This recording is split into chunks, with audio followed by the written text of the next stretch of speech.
I'm Jamie. I'm Chelsea. And we are the Pal Tribe. And we're here today to talk more about our reciprocal IVF journey. Yes.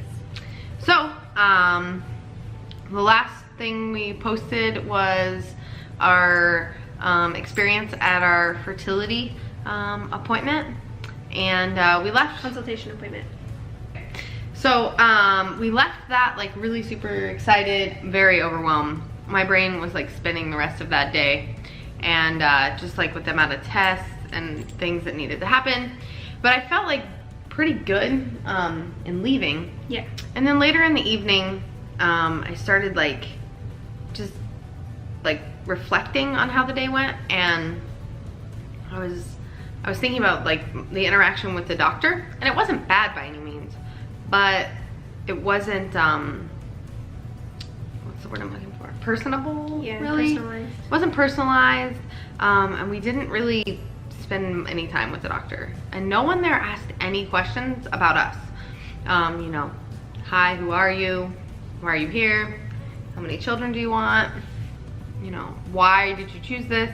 I don't know, maybe people don't ask, but whenever I go to the doctor for like a, you know, cold, they ask me like, what are my symptoms? I feel like you would just ask some similar questions. Yeah, what are your symptoms? I mean, you know what I mean? You ask, what are your symptoms? Like, you Yeah. at least get to know what I'm doing. So I figure in this big thing, you would be like, hey, tell me a little bit about yourself.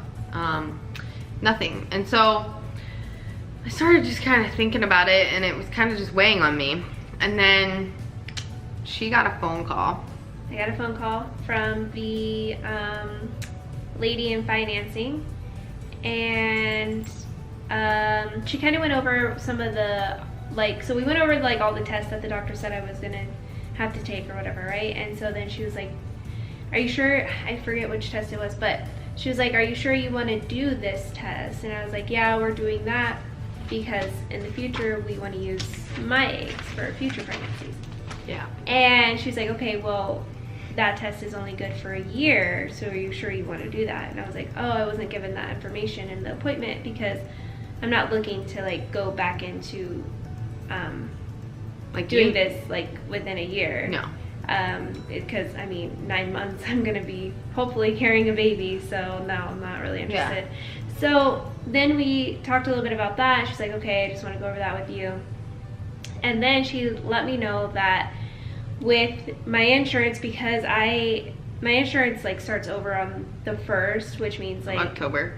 Yeah, 1st of October. So I have a new deductible and whatnot that starts all over.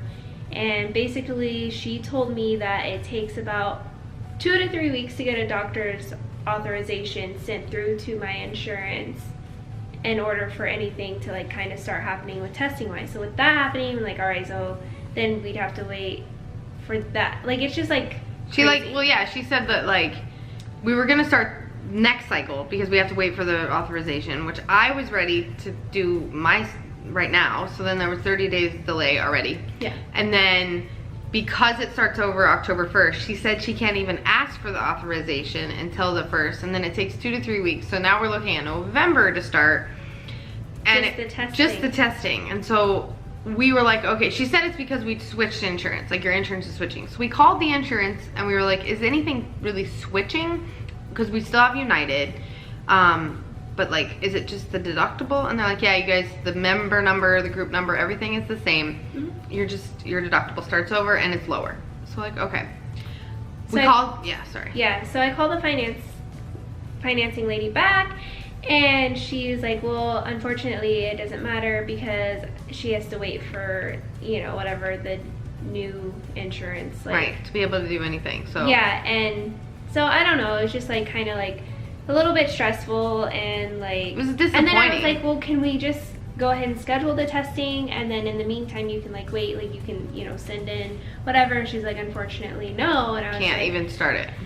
It just seemed a little like off to me, and kind of like one of the more frustrating things for me personally, just because it was like we went into the doctor's appointment, the doctor was like, you know, by the end of the year, which I mean, not that I think like doctors should give you any type of false hope, because we haven't even taken any tests or anything. But she said, you know, by the end of the year that we could be pregnant, and then we got excited. We did. We got excited by that, and then yeah, I don't know. It was just kind of like I went all day kind of feeling pretty pumped from the appointment and from talking to the new patient coordinator, whatever, and then having the financing lady kind of break it to me that she can't.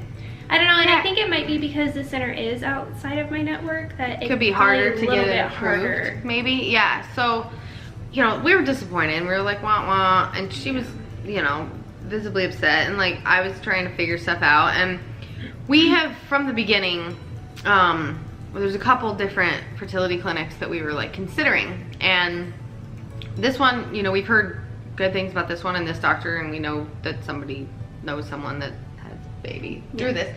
And then we also know another couple that had, you know, used this other doctor, and I think obviously it went well because they have a child and everything. So I'd been doing research, and even before like we had this appointment, like the same week we originally made this other appointment, I scheduled an appointment at a different one just in case. I think we actually mentioned in the vlog that we had that appointment, that we're gonna keep that as a backup just to see how this first consultation went, which I think we're both happy that we did. Yeah, because yeah, I think that, well, it's in network, number one. So we're gonna save money because I'm pretty sure based on when we talked to the insurance about, we called them like, hey, why did we call them?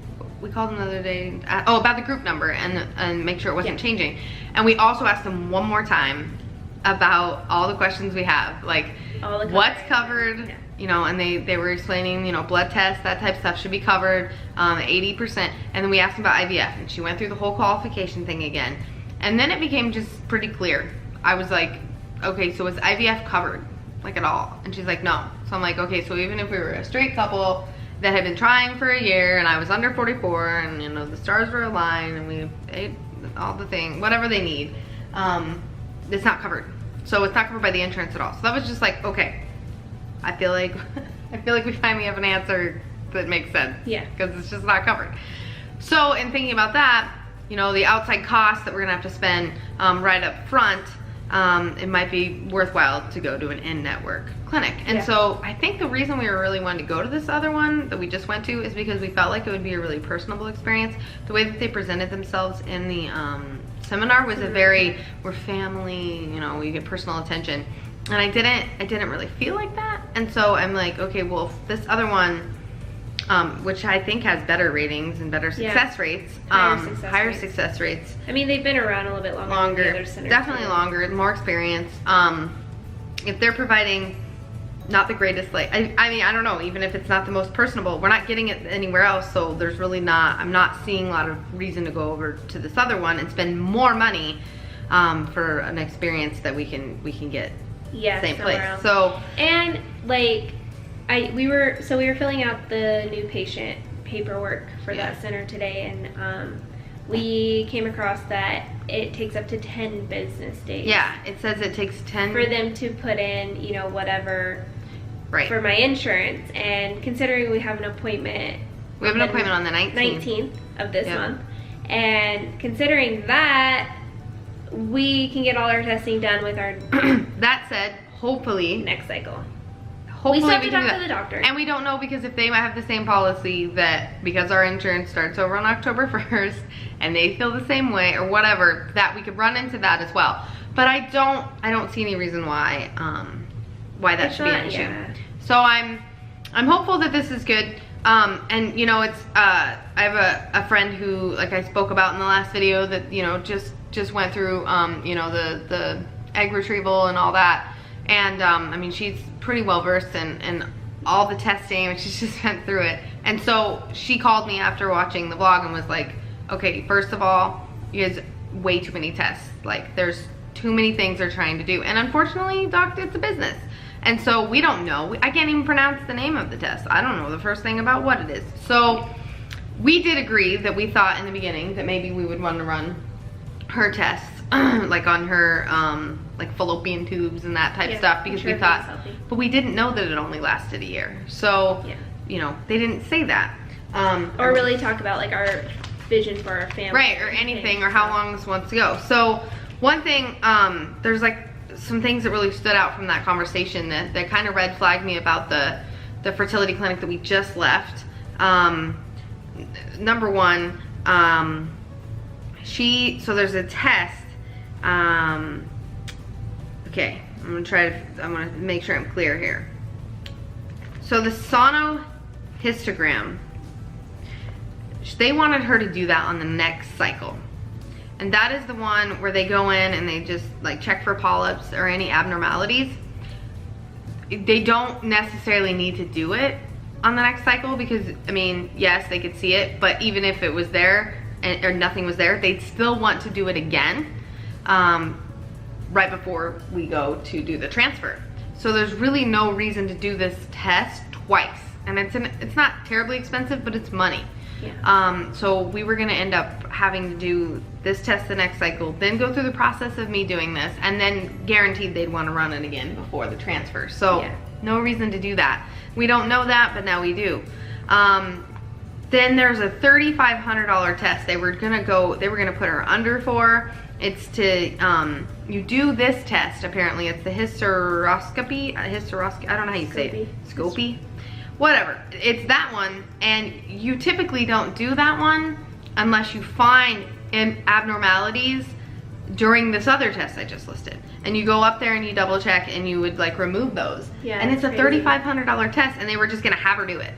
So when I was reading the paperwork at the new clinic online, part of the original like testing, it doesn't include those, and it mentions the second one as like a, if we can't figure out what's going on or whatever, this is what's next. And then for her, obviously she doesn't need to do the I don't know, it's just a long word, to test the fallopian tube. So we don't need to do that. She doesn't need to do this hysteroscopy thing, it doesn't sound like. We were gonna be doing this other one a little early. And another red flag, and I double checked it, is that they weren't doing any AMH testing. That wasn't part of the blood test. Yeah. And I think for me, so that is like to check your ovarian reserve. And for me, you know, as you get older, I think it's important. And I definitely think that's something that I would need to double check. I mean, I'm gonna be supplying the eggs, and I think, you know, I wanna see where my AMH is. And I guess if it's high, then, you know, that's a bad thing or whatever. But they weren't testing that. So in the new place that we're gonna go to on the 19th, that's included. That's part of their blood screening. Yeah. So I just don't know. I felt like a little bummed, you know, but I'm really thankful that we're doing our research, and then we have a friend that kind of ran all that by me, because I would have literally just done all these tests without even probably blinking. I mean, maybe we would have done some research. Yeah. But I think that we trusted. We blind trusted in the moment, like, okay, cool, and here's what we're gonna do. And I think this is like, you know, kind of lesson learned to really go over I think questions, ask questions. Why are we doing that? Yeah. Why is this necessary? What's the purpose? What's the purpose of her? So this one's to test if there's any more abnormalities, and this one is to remove them. Why are we doing the removal test before at the same, like, why are we paying for it if we don't know if there's abnormalities? Yeah. And one thing that I was talking to my friend about as well is, you know, right now we really shouldn't be treated as like an infertile couple, because we don't really know that that's the case. Right now we really can't reproduce on our own individually, like we can't combine and make it. But it is a different situation, and so we need to be tested for what's possible, but we need to kind of assume that we're fertile and that we can make this happen. And so I think in treating it that way, it definitely felt like the way they were going over everything was like to figure out what's wrong and why we're not having kids. Like, okay, we're gonna go in, we're gonna check for this, we're gonna check for that, and we're gonna rule that out, and then it's like, but wait, no. Yeah. That's not, we don't need to do that. So yet. Possibly. I say that I just speak of what we know, and I'm not implying that things can't go wrong, because obviously, yes, anything is possible. And then if that happens, we'll cross that bridge when we come to it, and do whatever testing is necessary, and you know, make decisions and go from there. But you know, lesson learned, definitely ask questions. Like when doctors, especially during this process, are just saying a bunch of words you can't pronounce and telling you the cost and here's when you're gonna do it, and just here to call in on your first day of your period and make 16 appointments and do all the things. Time out, like, okay, hold on, I'm gonna call my first appointment, I'm gonna make these appointments, why am I doing it? What's the purpose? Is it necessary? You know, because we definitely should have not agreed to have her test her reproductive system when she's not going to be using it. The only thing they should be testing is like my uterus lining. And whether the, you know, that and the blood test. I mean, I think doing some screening and some things to make sure you're healthy. But yeah, I think that was kind of a big win for us. Ask why. Why are you doing this? Why are we doing that? And you know, and listen to yourself, listen to your gut, because for me, I really walked away, and later in the day, my gut was giving me hints of questioning like what went on, and I was kind of in turmoil. I didn't really sleep well that night because I was afraid to like tell you like, oh, yeah.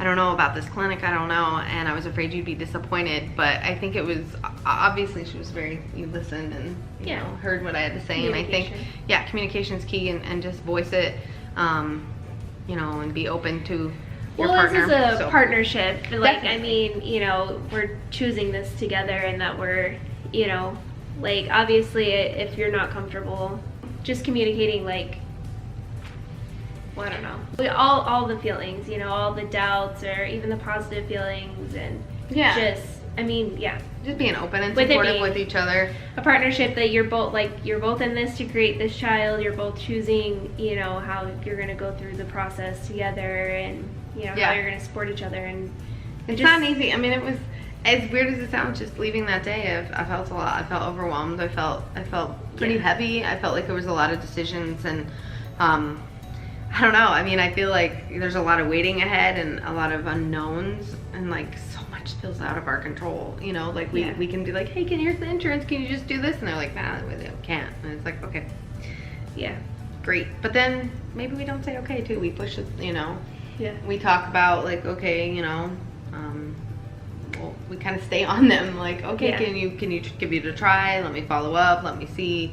You know, I think that's gonna be key. So.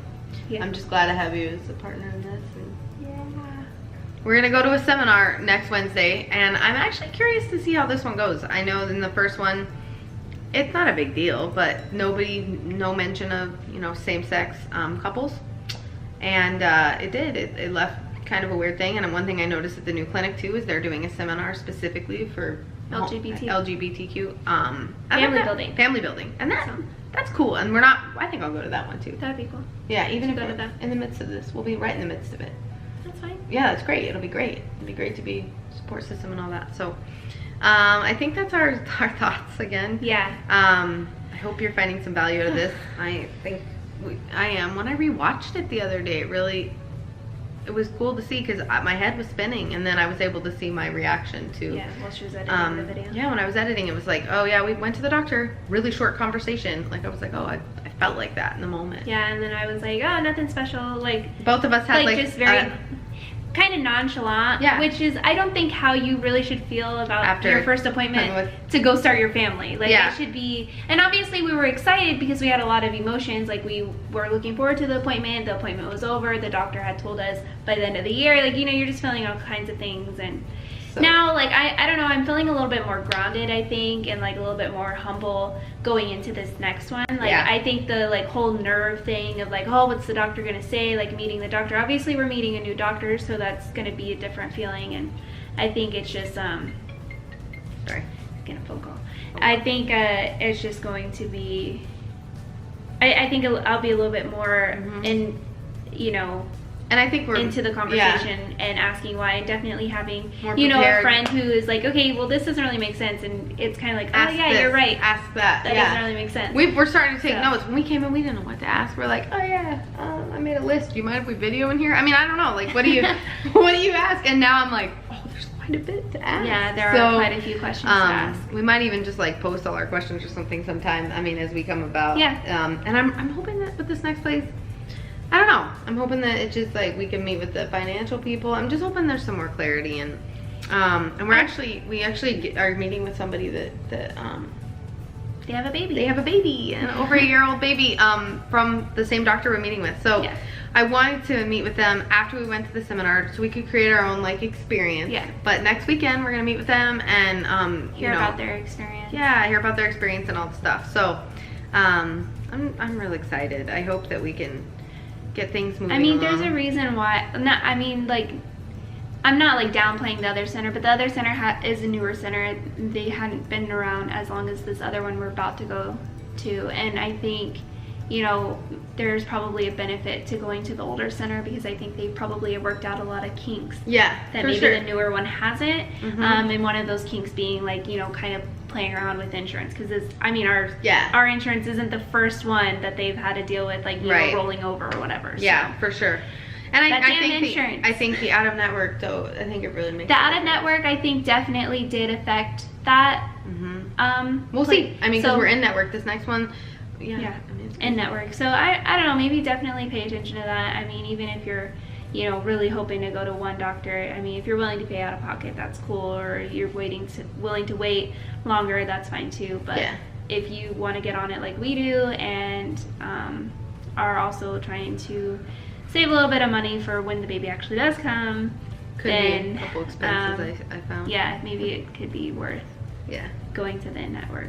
Yeah, for sure. So yeah, that's our update.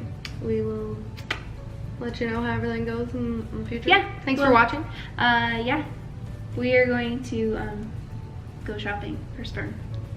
Yeah, we got a couple sperm banks to check out, so we'll let you know how that goes. And if you have any suggestions of which sperm banks you prefer, you know, what let maybe us know what you liked or didn't like about certain ones, post it in the comments. Yes, please. We would love comments and anything you guys have to offer, thoughts, things that worked with you, questions you asked, things. Feedback for us. Feedback for Toby. He's just snapping though. He's a real tired little boy. So he can sleep through the night. Get through that nap, buddy. Come on. Oh, our kid is here. Oh, things are happening. All right. I guess on that note,